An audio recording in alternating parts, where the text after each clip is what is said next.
And welcome back to another episode of On Air with Dro. Thank you guys for tuning in to another episode here on Air with Dro. So I appreciate you guys, the love and support that you guys are giving me through Instagram, Twitter, YouTube, and even Anchor. So thank you so much, guys, for tuning in to another episode. I want to give you guys another episode today because we have some great news. As you guys saw in our last interview, we interviewed David Dwork.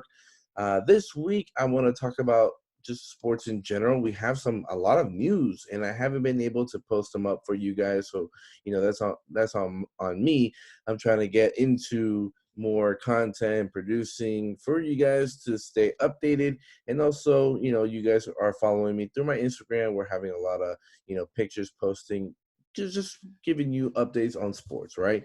And what better way than to kick it off, with the NHL, right? As we issued on our last episode, the NHL, was coming to a terms for a 2014 playoff matchup, and that is officially confirmed, right? Confirmed, ready to go. The NHL already has their schedule in place, and I can't be more thrilled to see some playoff hockey finally. And the cool thing is that now all of a sudden is that the training camps should be starting tomorrow, actually, July 13th. So a lot of the players are going to be coming back, especially, maybe they've been in at home, in Europe or Canada, just all around the world, making sure that they're coming back, training camp, getting started, refresh. And a lot of the players, believe it or not, from what I've seen on Twitter's reaction and also some of the beat writers that we've been following up and stuff like that, the players are excited. They're stoked. They're ready to go. They've been playing a lot of video games lately, but I think now it's going to be great for them. It's going to be a new atmosphere, which is going to be a little bit interesting. So now, in case you guys don't know, the two cities that are going to be played are going to be in Edmonton and Toronto. Now, the teams that are playing in each hub city, Edmonton is going to be all of the Western Conference matchups. So you're going to see those teams playing on that side. And on the east side, they're going to be playing in Toronto. So, for you Panther fans and anybody else, you're going to be seeing, the Panthers be playing the Islanders in the first round in Toronto, which would be cool. This is going to be a new atmosphere, no fans. So let's see how it's going to be happening, right? The season starts August 1st. So, playoff hockey is here. It's about a couple of weeks away. And like I said before, I cannot be more thrilled than to finally have some breaking news, some hockey, and just sports in general. So, very happy and stoked about that. I think the NHL and NHLPA both, did great on getting the players back and understanding, hey, look, this is not just business, but, also for the player safety and making sure they're following the right protocols. These players are being tested each and every day, it feels like. The last report, there was like 12 players that had tested positive. So, the 2 week span and making sure that these guys are getting the right treatment and quarantine right, it's going to be interesting. And now, you're going to see a lot of the players, or a few of them actually, let's say, possibly opting out. Maybe they don't want to play. Maybe they want to make sure that their families and themselves are, fully situated for this coronavirus, because again, it's not to be a joke, of course. So it's definitely something serious, right? But all in all, as a fan in general, playoff hockey is back. I'm rooting for my Florida Panthers, of course, but let's see other teams, right? Let's see some other teams in the Western Conference or in the Eastern Conference. Who's going to surprise you guys, right? Like, who's going to come out of that first playoff round? Now, another thing is if you really do follow hockey, the NHL Draft lottery was about a week and a half ago now, where the first overall pick is not going to be to a team that was under 500 all year or just strictly tanked. Is actually going to be one of the losers in the first round of this playoff. So it's going to be very interesting, right? Where we're going to see, a team who actually performed, at least decent enough in the season, get the first pick, which is, I don't know about that, to be honest with you. I don't know I would feel about that because I think the lottery is kind of broken now, right? So, if you guys are following up on that, of course, that would be pretty cool too if your team gets the first pick. But all in all, to be honest with you, I think the lottery is they got to replace that. No need for that. But obviously, in hockey perspective, being a Florida Panther fan, I'm very excited that we're going to be playing the New York Islanders. So the Florida Panthers, they love scoring the puck, right? A goal scoring. I apologize. They love, putting the puck in the back of the net. Obviously Mike Hoffman, Dad, Barkov, and Hubert are going to have, those kind of games where you're going to have high scoring matchups. And we just need the defense and Bobrovsky to really show up and making sure, we signed him for a big deal. Obviously this year, has been 50-50 with him. Sometimes being his fault, the defense, the whole team game. It's a whole team game. For you Panther fans, I know that you guys have been really hard on Bob and stuff like that. So, we'll see how, the playoffs will determine how well this team is going to stay together for stability reasons, right? Obviously, also I'm a big NHL fan, so I do like watching any other teams, especially like as the other interview that we had with David Dwork, where we kind of went over the matchups and who should we be excited about. I'm obviously looking at Arizona, as a team, maybe even Calgary, stuff like that. So in general, like I said, August 1st is going to be the start of the season for the NHL, or should I say the playoffs. Now, the breakdown how they're going to really do it is kind of unique. They haven't really mentioned the NBA. I'm sorry, NBA. Sorry, not yet. They haven't mentioned the NHL, how they're going to televise them. But I do know that the East teams, which are playing in Toronto, are going to start at noon, 4 o'clock, and 8 o'clock. Now, for the West side, it's going to be in Edmonton. They're going to do. It's going to be 12:30. 4:30 and 8:30. So 30 minutes difference, where you're going to be seeing games, a lot of games. So it should be very interesting. It's a new way of watching sports, and obviously, not being at the arena and cheering for your team is going to be very different. But let's see how cool it's going to be, and let's see how the players are going to really, act, because at the end of the day, yeah, we're watching them. We get to watch them at least, but the players benefit off the playoff atmosphere, right? 19,000 strong at the arenas, waving their towels or whatever they do for, each and every team, but just being in their home color, home arena, having the goal horn sound, it's going to be very interesting, and we're going to see exactly how mentally these players are going to be ready for. So, that's what I want to know, right? So we're going to figure that out, and kudos to Gary Bettman and the NHLPA and everybody just to get hockey back in, but at the same time making sure that these guys are healthy enough and to play and have a safe environment in these hub cities, and not spread the coronavirus and making things worse, or possibly canceling the season, right? So that was kind of your NHL update. So if you are excited just like me in hockey, awesome. That's what we want to hear. We got playoff hockey is back. On another note, my second topic, we're going to go into the NBA. So NBA fans, raise the roof now. It's your turn. So the NBA, again, that's another great news. We got the players already reporting to Orlando. We're seeing media in Twitter where you're seeing videos and pictures of the meals that they're eating, in hotels and gaming. They're all over the place, right? They're fishing like Ben Simmons is doing. So they're doing a lot of things. You got Joel Embiid coming in the full suit and everything, suited up, making sure the coronavirus is coming in. So as a Miami Heat fan, I'm very excited, especially to see, the Heat perform and getting ready for, basketball season again, because everybody's been waiting for that moment, that, that tip off, right? So the cool thing is, yeah, everything is going to be in Orlando. I think there's like 2 courts in this facility that they're going to be playing. So they're going to have multiple games going on.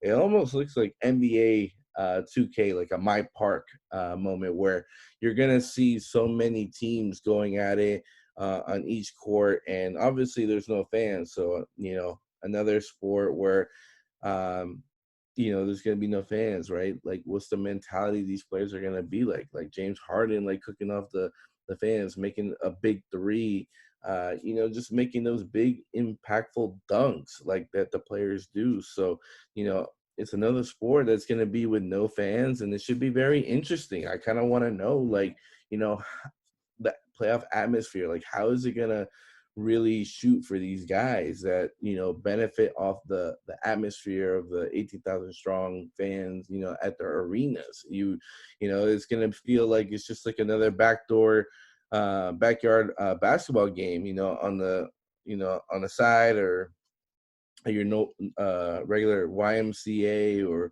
or just your typical park where you and your boys, you get 5-on-5 on the squad, and you just perform, right? So I don't know how it's going to be. It's going to be very interesting. So the Heat and the other teams that we mentioned before, um, they're gonna have 8 games, right, before like the real, the regular season ends, so they can finish up on the seeding, which is pretty cool. And then from there, is it's all about the playoffs. So, obviously I'm more excited for hockey in general because I'm a bigger hockey fan, but in NBA, you still have 8 games, to find your final seeding. And then, you got playoff basketball, which is going to be, a hard grind. So, that should be interesting. Like I said, players are already, you know, going into the facility in Orlando, kind of practicing, shooting around. A couple of players are still tested positive, taking it easier, making sure that they're fully healthy. So it should be very interesting for the NBA, and the same thing for Adam Silver and everybody in the NBA. Like, as a fan myself, I appreciate the hard work that you guys do. To making sure that the players are going to be safe, and obviously, the Black Lives Matter movement is also a very big issue in the NBA, which is, I think, is a really cool thing that they're, really endorsing the players to, have something on their back. I know they're restricting it a little bit to certain things that you can put on there, but hopefully they can, situate that a little bit better to the players and giving them an open um, choice of what they can do, right? Not just something simple where they this is their platform, right? And this is where the NBA and the NBA players want to use their platform to show what's going on out there. So, and I'm a big fan of that. I think they have every right to do so, and that's something that we should be really caring about, because it is a big issue. And we appreciate everybody who's excuse me, who's part of the movement, where they're reposting on social media, like really getting the community involved. And I think whoever does that, I think it's great that you guys are doing that. It's awesome. For myself, I think I should be more involved.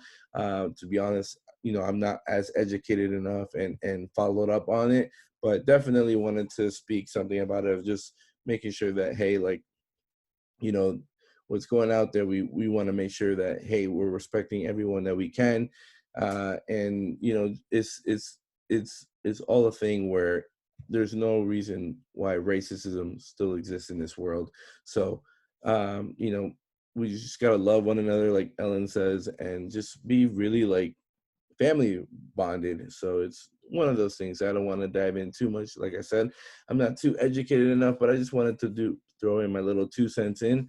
But just to I think it's a great thing. Like I said, like the NBA is pushing that with the players, and getting it solved in where it's gonna really benefit everybody. I think they're using their platform, and that's exactly what the players want to do. Obviously, with the coronavirus and making sure that they're healthy, but I think it's a good tool where they can really endorse themselves, and understand, hey, like, this is a serious issue, and hopefully, it'll raise more awareness all around, and I'm all for it. So I think it's a really cool thing, and to finish up the NBA part, I think it's going to be a great, unique way of finishing the season, making sure hopefully the Miami Heat get top three, and then possibly even championship level. But I think you still have your LA Lakers and LA Clippers, probably from the West Side, and maybe Boston and Toronto. I don't know, from the East Side. So we'll see. Or excuse me, even Milwaukee. Let's not sleep on Milwaukee, of course. So, it should be a little very, very, very interesting, down the stretch where we're going to see a lot of teams, a lot of players grind it out. The training camp is just to warm them up. I think it'll still be a little rusty, but, shooters are going to shoot, right? So, of course, in the NBA, we don't have to worry about that as there's so many players that, are just amazing at what they do. Going into the next topic, I want to talk about Patrick Mahomes. I kind of want to know what you guys think about his contract. I think it's a very unique contract that you sign a 10-year deal over $500 million. I mean, great for Patrick Mahomes. Not saying he doesn't deserve it, but it's just like a monstrous contract that you just don't see, right? I think that's the first, big contract that the NFL has had, and good for him. Obviously, he's won the Super Bowl.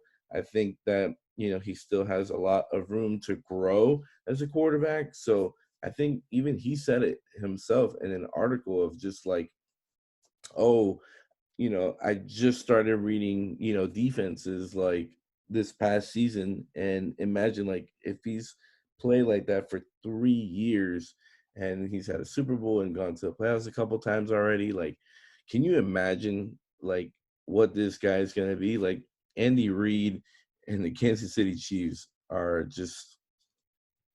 in luck right now. Like they're set for life. If it almost feels like, um, the crazy thing that I was seeing is that pretty much that like his contract is it's so like crazy that they were saying that Jeff Bezos makes what is it? Patrick Mahomes is making $502 million. Yeah, they were saying that Jeff Bezos makes that money in 36 hours. I was just like fully blown away. Like that's just crazy. That's like money on trees, honestly. But that's just like a little funny thing that I just saw on Twitter. But pretty much how the breakdown is going to be, from what I'm seeing here, is that his base salary is going to be still, not a million yet until 2022. Then pretty much in 2028, he's going to start making starting 2027, he's going to be making $10 million and more. So you're looking at 28, he's making 13, 29, he's making 20.5, 2030, he's making 27, and 2031, he's making 38. So, I mean, to have Patrick Mahomes under 5 mil, from 2020 to 2026, I mean, that's a really cheap deal. I think the Kansas City Chiefs really, really, really did a great job on this contract for Mahomes, where he's really not going to hit the big salary until 2027 in reality. $10 million for a quarterback, a year. I mean, that's crazy. So as meaning like a cap hit, that's like his base salary. But I think his total cash is going to be a lot more expensive. Oh, I'm sorry. So yeah, so he's making 10 mil this year. Then it jumps to 22. So that was his base salary, but that's without, roster bonuses and incentives. So I do apologize on that. But yeah, so he's making under. So 2023, I'm sorry, is when he's going to really start making the money, which is $40 million per year. Then you got 41, and then 59.5. So in reality, Patrick Mahomes, he's the real winner here. He's a Super Bowl winner. He's got a lot of money now. So good for him, especially since he was a baseball player, now a football player. So really good contract for the Kansas City Chiefs. I'm just more excited for him in general. He's 24 years old. It's, very fun to watch. I love that He's just not like super flashy out there. Obviously, he makes those like NFL street kind of plays where you just see him just throwing the ball like crazy.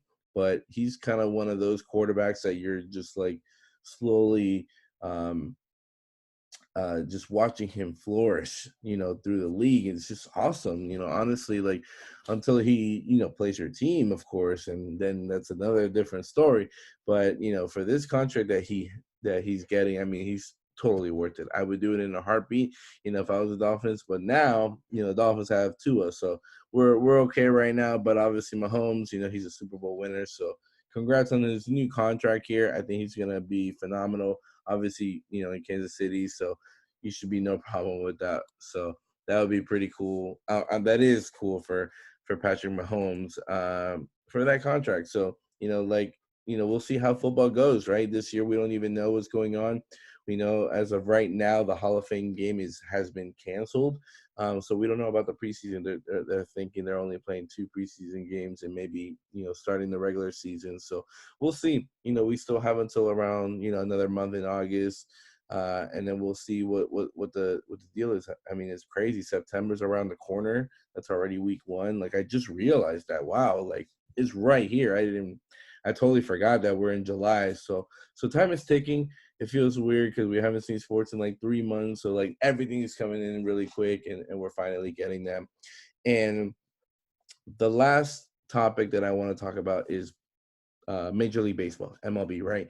So obviously, if you guys are in the loop, the MLB agreed to a 60-game regular season, which is really crazy because that's 100 games less that they play, which is very crazy to be in this crazy madness, right? So how it broke down with the MLB is obviously they went months and months. I mean, I'm sorry, they went weeks and maybe like a month or two, just fighting over like, oh, how many games can we play? Like the owners didn't want to pay the players too many games because they didn't want to lose money, but at the same time the players are like, well, we're losing money no matter what because we're not playing the amount of games, in the regular season. So I think it was just a back and forth, and I really thought that we were gonna have baseball. It was that bad, between Rob Manfred, the commissioner for Major League Baseball, where he was on a couple of times on ESPN. They were telling him like, "Hey, like, look, are you guys gonna have a regular season or what?"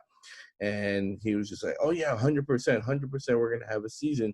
And you're seeing these rumors on Twitter and stuff like that. They're like, "Hey, look, um, the players are nowhere near agreeing to anything. Nothing is imminent and coming with contracts and games." And they're like, "No, we need to play 100. No, we got to play 80. No, no, no, no. We're playing 70. No, no, no."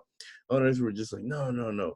And then, a lot of fans were like, "Man, like we're ready to lose baseball right now. We have hockey and basketball coming in, so they're good with that." But, I thought we were not going to have any baseball this year, which, I was like, okay, well, that sucks.